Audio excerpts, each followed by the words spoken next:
আকাশবাণী গুৱাহাটীৰ মহাবাহু খন্তেক পাছতে পুৱাৰ আঞ্চলিক বাতৰি শুনিবলৈ পাব।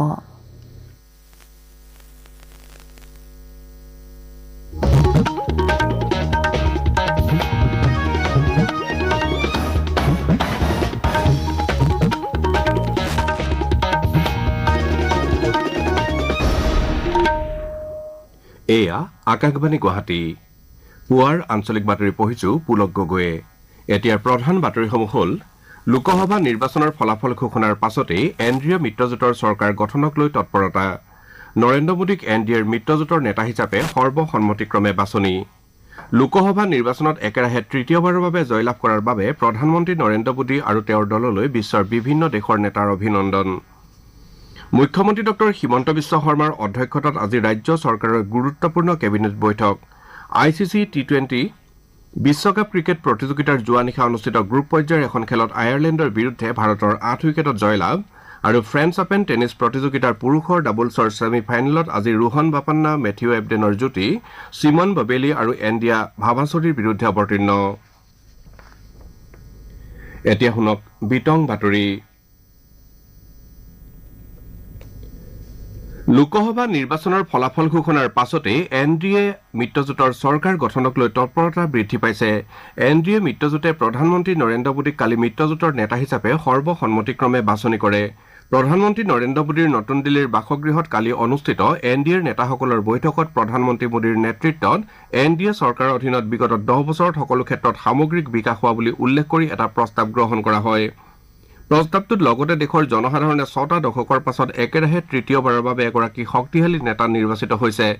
বৈঠকত তেলেগু দেশম পাৰ্টীৰ মুৰব্বী এন চন্দ্ৰবাবু নাইডু, জনতা দল ইউনাইটেডৰ মুৰব্বী তথা বিহাৰৰ মুখ্যমন্ত্ৰী নীতিশ কুমাৰ, অসম গণ পৰিষদ দলৰ সভাপতি অতুল বৰা, UPPLৰ সভাপতি প্ৰমোদ বড়ো, লোক জনশক্তি দল ৰামবিলাস গোটৰ মুৰব্বী চিৰাগ পাছোৱান, অপনা দলৰ নেত্ৰী অনুপ্ৰিয়া পেটেল আৰু RLDৰ মুৰব্বী জয়ন্ত চৌধুৰী, JDSৰ HD কুমাৰস্বামী, হিন্দুস্তানী আৱামী মৰ্চাৰ নেতা জিতন ৰাম মাঝী, জনসেৱা পাৰ্টীৰ নেতা পৱন কল্যাণ আৰু অন্যান্য মিত্ৰ দলৰ নেতাসকলৰ লগতে বিজেপিৰ শীৰ্ষ নেতাসকলে অংশ লয়। মুখ্যমন্ত্ৰী ডঃ হিমন্ত বিশ্ব শৰ্মাই প্ৰধানমন্ত্ৰী নৰেন্দ্ৰ মোদীক ৰাষ্ট্ৰীয় গণতান্ত্ৰিক মৰ্চাৰ নেতা হিচাপে পুনৰ নিৰ্বাচিত হোৱাৰ বাবে শুভেচ্ছা জ্ঞাপন কৰিছে। মুখ্যমন্ত্ৰী ডঃ শৰ্মাই প্ৰধানমন্ত্ৰী মোদীৰ তৃতীয়টো কাৰ্যকালত দেশ প্ৰগতিৰ দিশত অগ্ৰসৰ হৈ এটা নতুন যুগৰ সূচনা কৰিব বুলি আশা প্ৰকাশ কৰে।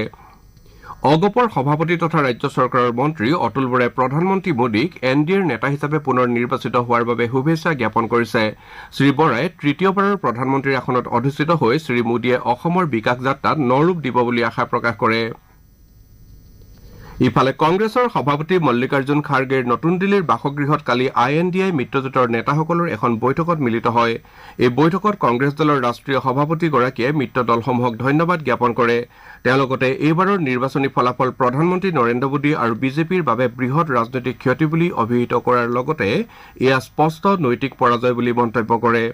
মিত্ৰজোঁটৰ সদস্যসকলে নতুন চৰকাৰ গঠনৰ কৌশলসমূহ সন্দৰ্ভত আলোচনাত মিলিত হয়।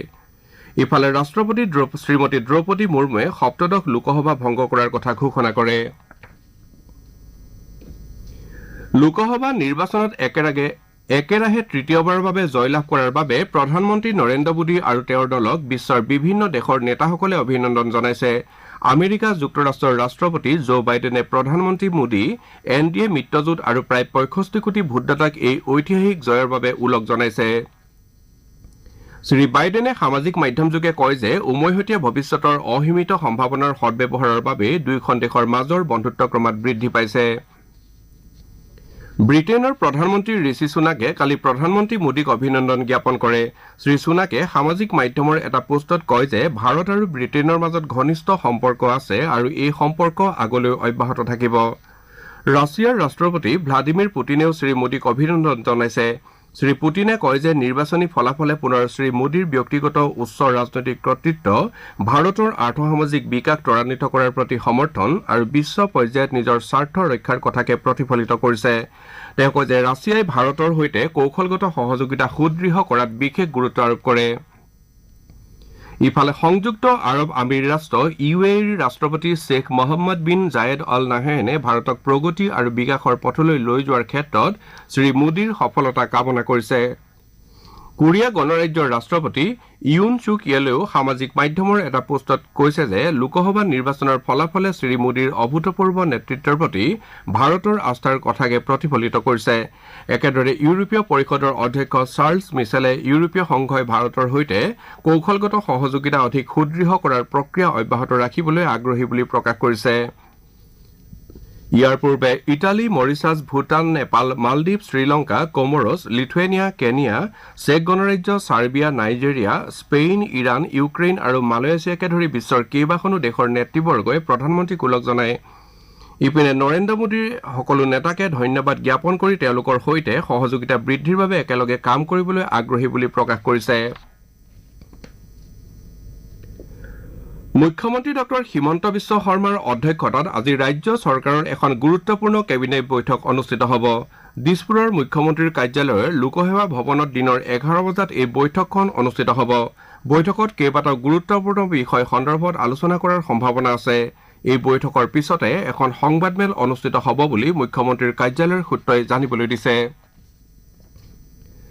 অসম আৰক্ষীয়ে সমগ্ৰ ৰাজ্যতে ড্ৰাগছৰ বিৰুদ্ধে অভিযান অব্যাহত ৰাখিছে ইয়াৰ অংশ হিচাপে কালি কাৰ্বি আংলং জিলা আৰক্ষীয়ে জিলাখনৰ ডিলাইট অভিযান চলাই এখন বাহনত লৈ অহা অৱস্থাত 40,000টা ইয়াবা টেবলেট জব্দ কৰে আৰক্ষীয়ে ইয়াৰ সৰবৰাহৰ লগত জড়িত দুজন লোকক কৰায়ত্ব কৰি অধিক তথ্যৰ বাবে জেৰা অব্যাহত ৰাখিছে আৰক্ষীয়ে জব্দ কৰা টেবলেটখিনিৰ মূল্য প্ৰায় 8 কোটি টকা হ'ব বুলি জানিবলৈ দিছে অসমৰ 5গৰাকী বিধায়ক অষ্টাদশ লোকসভালৈ নিৰ্বাচিত হোৱাৰ ফলত 5টা বিধানসভা সমষ্টিত উপ নিৰ্বাচন অনুষ্ঠিত হোৱাটো নিশ্চিত হৈছে বঙাইগাঁৱৰ বিধায়ক ফণীভূষণ চৌধুৰী বিহালীৰ বিধায়ক ৰঞ্জিত দত্ত সামগুৰিৰ বিধায়ক ৰকিবুল হুছেইন ধলাই সমষ্টিৰ বিধায়ক পৰিমল শুক্লবৈদ্য আৰু চিডলি সমষ্টিৰ বিধায়ক জয়ন্ত বসুমতাৰী লোকসভালৈ নিৰ্বাচিত হোৱাৰ ফলত এই সমষ্টিকেইটাত উপ নিৰ্বাচন অনুষ্ঠিত হোৱাৰ পথ প্ৰশস্ত হৈছে আপোনালোকে বাতৰি শুনিছে আকাশবাণী গুৱাহাটী কেন্দ্ৰৰ পৰা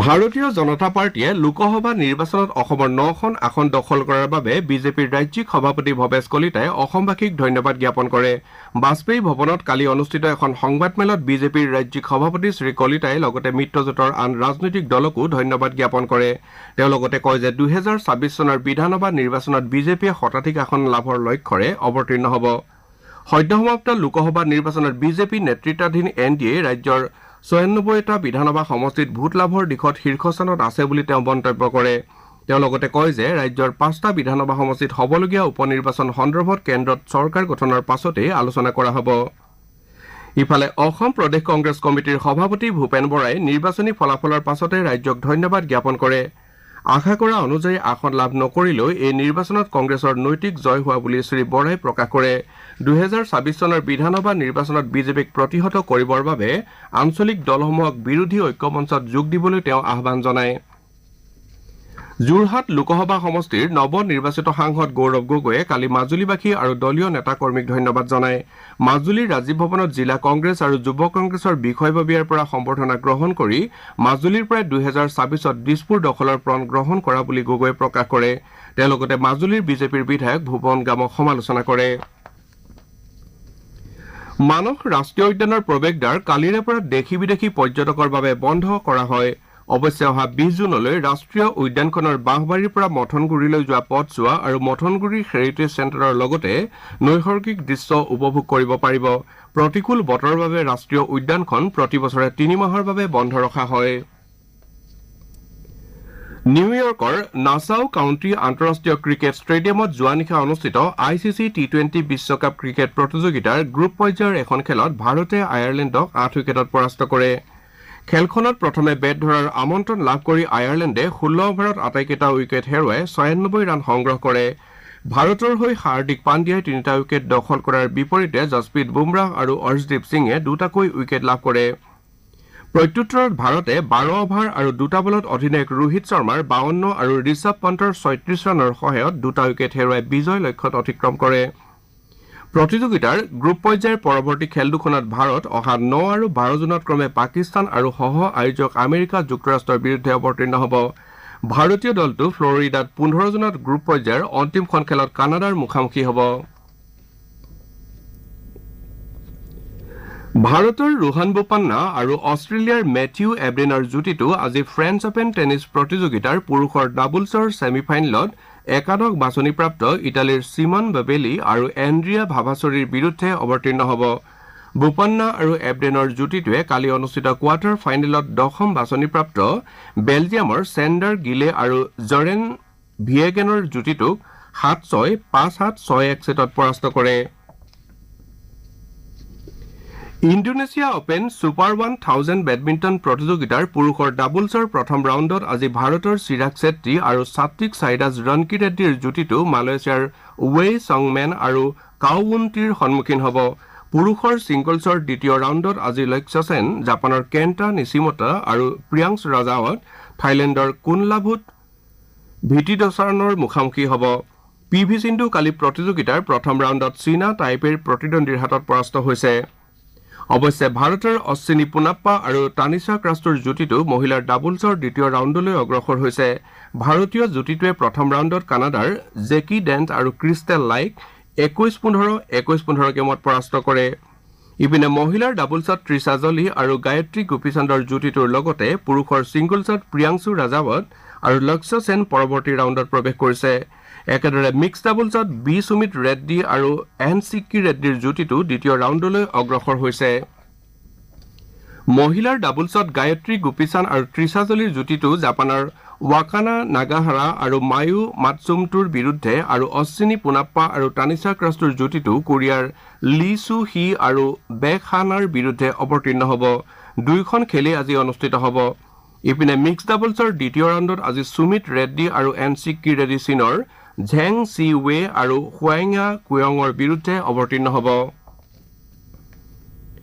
এতিয়া শুনক আজি গুৱাহাটীৰ পৰা প্ৰকাশিত দৈনিক বাতৰি কাকতসমূহৰ প্ৰথম পৃষ্ঠাৰ বাতৰিত চমুবলকন আগবঢ়াইছে ৰাকিবুৰ ৰহমানে।